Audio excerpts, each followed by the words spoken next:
ব্যবসা অত্যন্ত ছোট একটা শব্দ, কিন্তু এই পৃথিবীতে এর গুরুত্ব সবচেয়ে বেশি। একমাত্র ব্যবসায় পারে কোনো জাতি বা রাষ্ট্রকে উন্নতির চরম শিখরে পৌঁছে দিতে। জার্মানির বিখ্যাত সমাজবিজ্ঞানী কার্ল মার্কস বলেছিলেন, এই পৃথিবীর সবকিছুই নিয়ন্ত্রিত হয় অর্থনীতির দ্বারায়, আর এই অর্থনীতিকে নিয়ন্ত্রণ করে ব্যবসা। মানে ব্যবসা এই পৃথিবীর সমস্ত কিছুকে নিয়ন্ত্রণ করে থাকে। সেটা হতে পারে রাজনীতি, হতে পারে সমাজ ব্যবস্থা, অথবা সামরিক শক্তি। এজন্যই দেখবেন পৃথিবীর যে দেশ ব্যবসায় সফল, সেই দেশ তত বেশি উন্নত এবং তত বেশি শক্তিশালী। বলা হয়ে থাকে মানুষের রিজিকের 10 ভাগের 9 ভাগই রয়েছে ব্যবসার মধ্যে। অথচ আমরা সেই ব্যবসা থেকে নিজেদের সরিয়ে নিয়ে অন্যের গোলামি করতে বেশি পছন্দ করি। একজন বড় ব্যবসায়ী চাইলে একদিনে 100 কোটি টাকা আয় করতে পারেন, কিন্তু দুর্ভাগ্যের কথা হচ্ছে এই ব্যবসা সম্পর্কে আমাদের স্কুল কলেজে হাতে কলমে কোনো কিছু শেখানো হয় না। বেসরকারি হিসাব মতে দেশের বেকারের সংখ্যা 3 কোটি, আর চাকরির মাধ্যমে কর্মসংস্থানের সুযোগ আছে মাত্র 20 থেকে 30 লাখের। তো বাকি বেকাররা কি করবে? তাদের এই বেকার জীবন থেকে মুক্তি পাওয়ার একমাত্র উপায় হচ্ছে ব্যবসা অথবা উদ্যোক্তা হওয়া। তো সবার কথা চিন্তা করে আজ এমন 3টি ব্যবসার কথা বলবো, যা মাত্র 20 থেকে 50,000 টাকা থাকলেই শুরু করতে পারবেন। এবং এটা নিশ্চয়তার সাথে বলতে পারি, 10ম শ্রেণীর ছাত্র থেকে শুরু করে স্বামী স্ত্রী, বন্ধুবান্ধব কিংবা মহিলা যে কেউ এই 3টি ব্যবসা করতে পারবেন।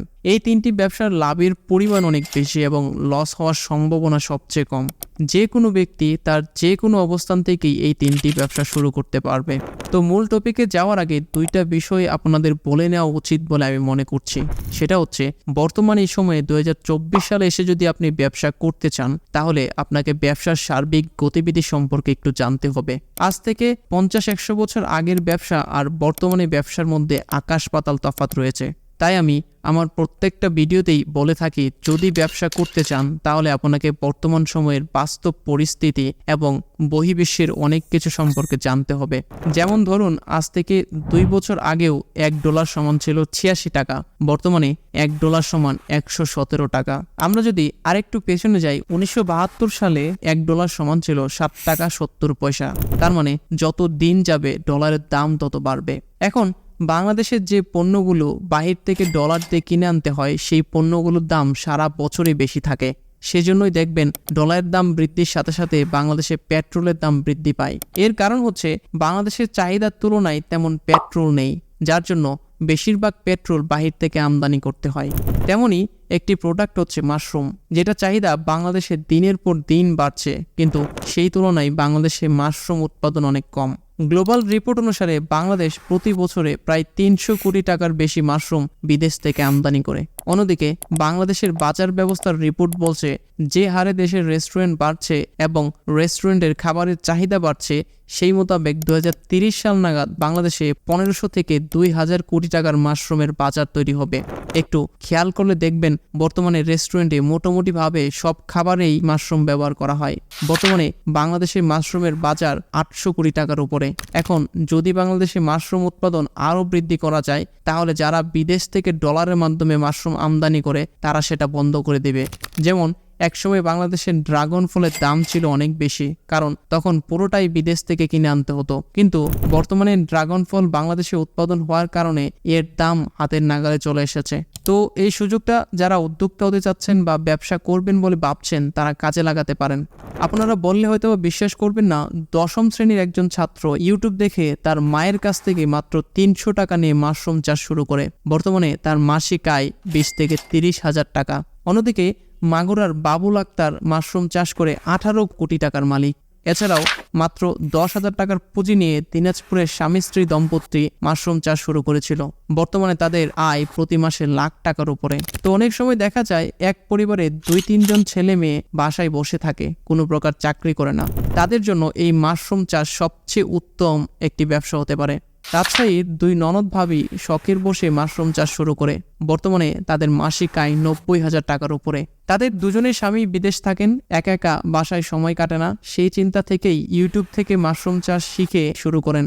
বর্তমানে তারা স্বামীর টাকা ছাড়াই বড় একটা বাড়ি করার স্বপ্ন দেখছেন। তাদের মতে 14 থেকে 15,000 টাকা খরচ করলে 1 লাখ টাকার মাশরুম উৎপাদন করা সম্ভব।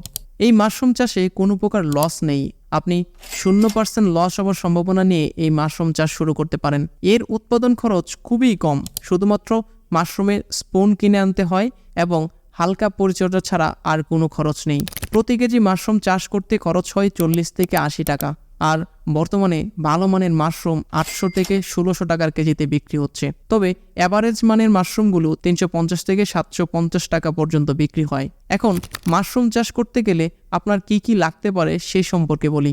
মাশরুম চাষের জন্য শুরুতে একটা কর্মপরিকল্পনা প্রয়োজন, যে আপনি কত টাকা ইনভেস্ট করে শুরু করতে চাচ্ছেন এবং কতগুলো মাশরুম নিয়ে কাজ করবেন সেটা আপনাকে শুরুতেই ঠিক করে নিতে হবে। মাশরুম চাষের জন্য আলোবিহীন স্যাঁতসেঁতে পরিবেশের প্রয়োজন, তবে খেয়াল রাখতে হবে ঘরে যেন পর্যাপ্ত পরিমাণে অক্সিজেন পৌঁছাতে পারে। শহরে ও গ্রামে সব জায়গায় মাশরুম চাষ করা সম্ভব। যে কেউ যে কোনো জায়গা থেকেই এই মাশরুম চাষ শুরু করতে পারেন। বাড়িতে যে কোনো একটা পরিত্যক্ত ঘরকে বেছে নিয়েই আপনারা মাশরুম চাষ শুরু করতে পারেন। মাশরুমের স্পুনগুলো রাখার জন্য ছোটোখাটো মাচা তৈরি করে নিতে পারেন। সেগুলো হতে পারে বাঁশের তৈরি কিংবা কাঠের তৈরি। তবে খেয়াল রাখতে হবে যে ঘরের মধ্যে বা যেখানে আপনি মাশরুম চাষ করবেন সেখানে যেন অতিরিক্ত গরম না থাকে, কারণ অতিরিক্ত গরমে মাশরুম উৎপাদন অনেক কম হয়। যদি গরম থাকে সেক্ষেত্রে ঠান্ডা করার জন্য ফ্যান ব্যবহার করতে পারেন। মাশরুম চাষের জন্য পর্যাপ্ত পরিমাণে পানি প্রয়োজন। হ্যান্ড স্প্রে মেশিনের সাহায্যে স্পুনগুলোতে নিয়মিত পানি দিয়ে স্যাঁতসেঁতে করে রাখতে হবে, যাতে গুণগত এবং ভালো মানের মাশরুম তৈরি হয়। এছাড়াও মাশরুম চাষ সম্পর্কে আরও বিস্তারিত জানতে চাইলে এই আর্টিকেলটি পড়তে পারেন। এই আর্টিকেলের মধ্যে মাশরুমগুলো কোথা থেকে সংগ্রহ করবেন, কীভাবে চাষ করবেন এবং পরবর্তীতে মাশরুম উৎপাদন শুরু হলে কোথায় বিক্রি করবেন সেই সম্পর্কে সবকিছুই বলা আছে।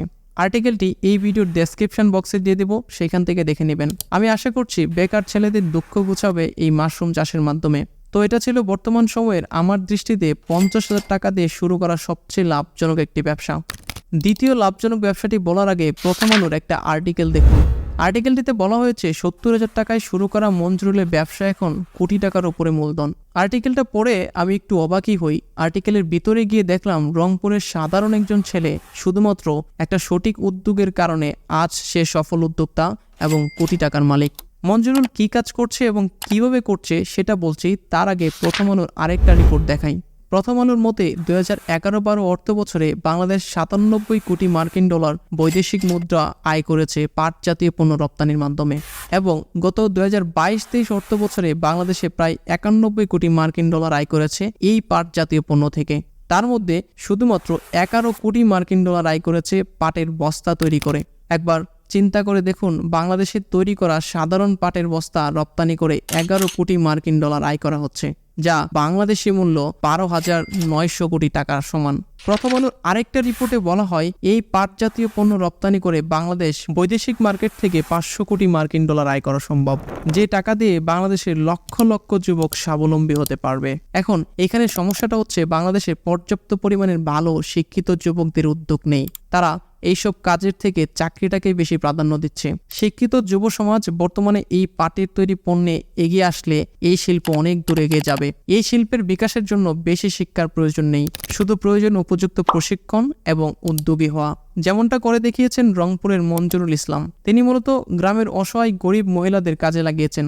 তিনি দেখেছেন যে গ্রামের মহিলারা অধিকাংশ সময় বেকার বসে থাকে, তো তাদের দিয়ে কিছু করানোর চিন্তা ভাবনা থেকেই মূলত মঞ্জুরুল এই পাটের তৈরি পণ্যে এগিয়ে আসেন এবং এগুলো বাজারজাত করার মাধ্যমে নিজেও স্বাবলম্বী হয়েছেন এবং 150 জন নারীর কর্মসংস্থান সৃষ্টি করেছেন তার কারখানায়। তো একটা সঠিক উদ্যোগ এবং চিন্তাধারাই পারে আপনাকে সফল করতে। পাটের তৈরি পণ্য বাংলাদেশে যেমন চাহিদা রয়েছে তেমনি বিশ্ববাজারেও এর চাহিদা অনেক বেশি।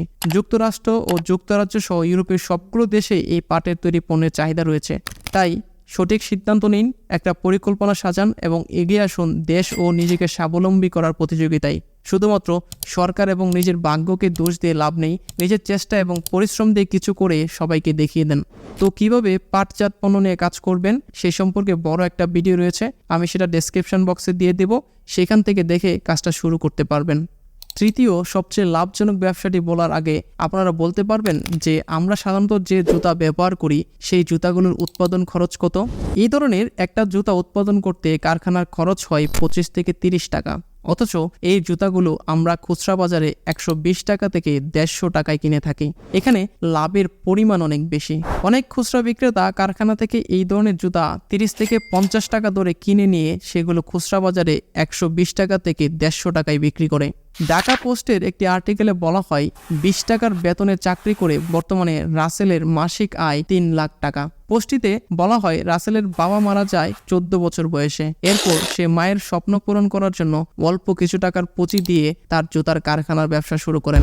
শুরুতেই কারখানাটি অনেক ছোট থাকলেও বর্তমানে 10 জন শ্রমিক তার কারখানায় কাজ করে এবং সে প্রতি মাসে 30 লাখ টাকার জুতা বিক্রি করে।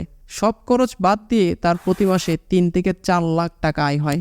এছাড়াও অনেক সফল উদ্যোক্তা আছে যারা জুতার কারখানা শুরু করে বর্তমানে নিজেকে স্বাবলম্বী করেছে, পাশাপাশি অনেক নারী এবং ছেলেদের কর্মসংস্থানের সুযোগ সৃষ্টি করেছে। এই জুতার কারখানার লসের পরিমাণ অনেক কম, কেননা জুতা কখনোই পচে না। তো 1 বছর পর্যন্ত যদি কারখানায় জুতা পড়ে থাকে তাহলেও কোনো ক্ষতি হবে না, কারণ এক সময় না এক সময় জুতাটা বিক্রি হবে। অন্যদিকে মাত্র 11,000 টাকার পুঁজি নিয়ে কুমিল্লার ছেলে মাসুম বিল্লাহ ছোটখাটো একটি জুতার কারখানা তৈরি করে কাজ শুরু করেন। বর্তমানে তার আন্ডারে 3 জন মহিলা এবং 2 জন ছেলে কাজ করছে। সবকিছু খরচ বাদ দিয়ে সে প্রতি মাসে 30 থেকে 45,000 টাকা আয় করছে। তো শুরুর দিকে জুতার কারখানা তৈরি করার জন্য একটা প্রশিক্ষণ নিতে হবে।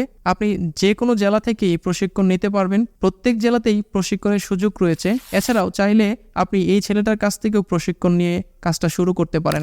এই ছেলেটি মূলত প্রশিক্ষণ বাবদ কোনো টাকা পয়সা নেয় না, সে বিনামূল্যে সাধারণ ছেলেদের প্রশিক্ষণ দিয়ে থাকে। তারপর প্রশিক্ষণ শেষে সামান্য কিছু যন্ত্রপাতি রয়েছে যেগুলো কিনতে সর্বোচ্চ 42,000 থেকে 50,000 টাকা খরচ হবে।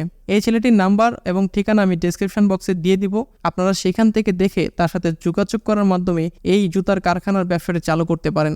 বর্তমানে এটা অত্যন্ত লাভজনক একটা ব্যবসা, কারণ যত দিন যাবে মানুষের জুতার চাহিদা তত বাড়বে এবং জুতা কিছুদিনের মধ্যেই নষ্ট হয়ে যায়। সর্বোচ্চ হলে এক জোড়া জুতা 3 থেকে 4 মাস ব্যবহার করা যায়। আমাদের আশেপাশে প্রত্যেকটা পরিবারে 4 থেকে 5 জন মেম্বার রয়েছে যাদের জুতার চাহিদা আছে। একবার চিন্তা করে দেখুন সারা বাংলাদেশে এই জুতার মার্কেট কত হাজার কোটি টাকার। তো চেষ্টা করলে অনেক কিছু সম্ভব। নিজের চিন্তা, পরিশ্রম এবং ভাগ্যকে কাজে লাগিয়ে চাইলেই সফল হতে পারবেন। চেষ্টা করে দেখুন, নিশ্চয়ই সফল হওয়া সম্ভব। শুধুমাত্র সঠিক উদ্যোগ এবং পরিশ্রমই পারে আমাদের ভাগ্যকে পরিবর্তন করতে। তো যাই হোক, আজকের ভিডিও এই পর্যন্তই। দেখা হচ্ছে অন্য কোনো একটা ভিডিওতে। ততক্ষণ পর্যন্ত ভালো থাকুন, সুস্থ থাকুন।